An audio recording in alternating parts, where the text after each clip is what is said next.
เป็นมวยสนุก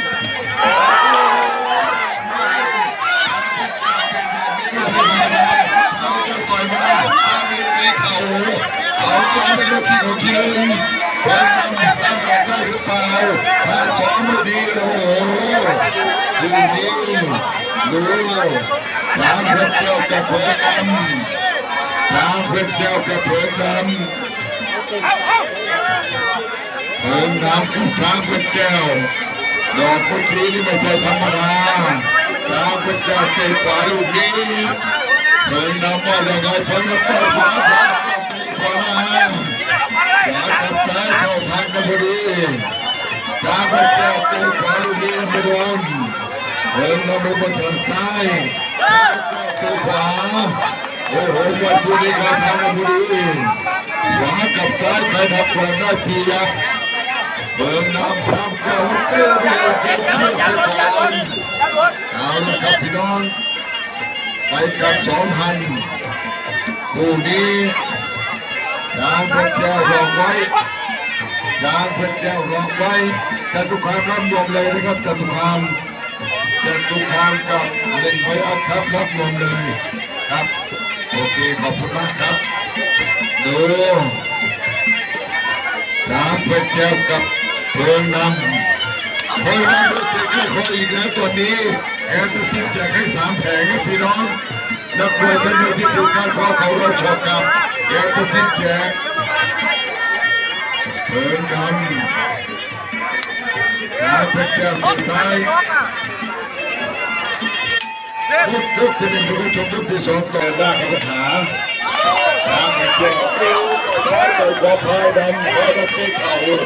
ออกมาคนเดียวมันอยู่ทำอะไรก็ไม่เป็นกรรมการบอกให้แย่เดี๋ยวมาชกกันในกลางเวทีช้างพระเจ้าฝากหลักไว้พายดำตีซ้ายลูกนี้ไม่โดนพายดำตีซ้ายแล้วช้างพระเจ้าฝากหลักไว้ช้างพระเจ้าฝากหลักไว้ช้างพระเจ้าฝากหลักไว้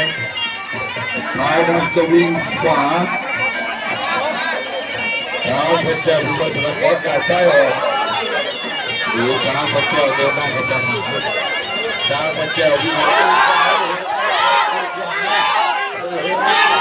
เกินเอาเลยตีถอยเอาไปตีเชือกกันอย่าเลิกเดินหน้าให้ทุกคนในการวิธีต่อไปช้างพระเจ้าเพิ่งดำนะครับพี่น้องเพิ่งดำปัดเพิ่งดำเตะไม่โดนนะครับตีซ้ายตีขวานี้เพิ่งดำเลยนะจะหายข้าวแก้วเพิ่งดำตีมาการเพิ่งดำตีไว้ข้าวแก้วไม่ธรรมดาเตะหนักเหลือเกินข้าวแก้วเตะขวาเพิ่งดำตีไว้ช้างพระเจ้ากับเพิ่งดำทีช้างพระเจ้าเพิ่งดำเตะบาเปิดไฟยืดมัดเลยที่น้องเฮาเพิ่งดำกับช้างพระเจ้ายกที่2ยกก็เป็นยก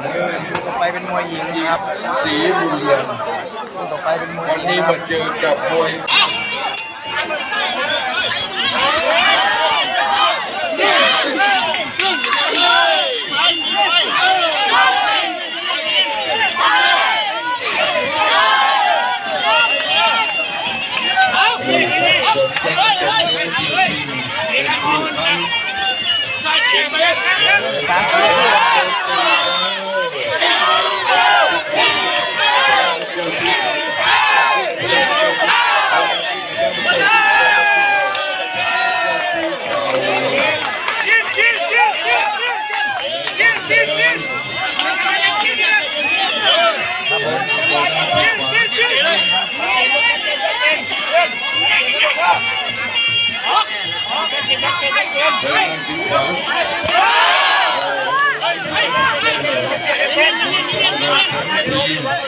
เป็นนักเตะขวาไม่โดนนะครับพี่น้อง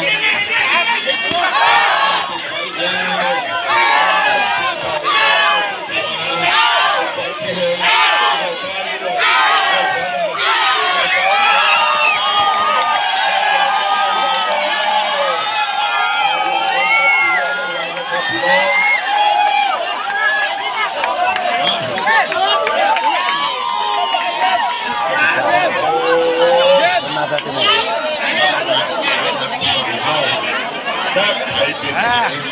เที่ยงดูลูกหรือลูกเป็นอีกแล้วเอาเจ้าหลังมาเจ้ามาคนเดียว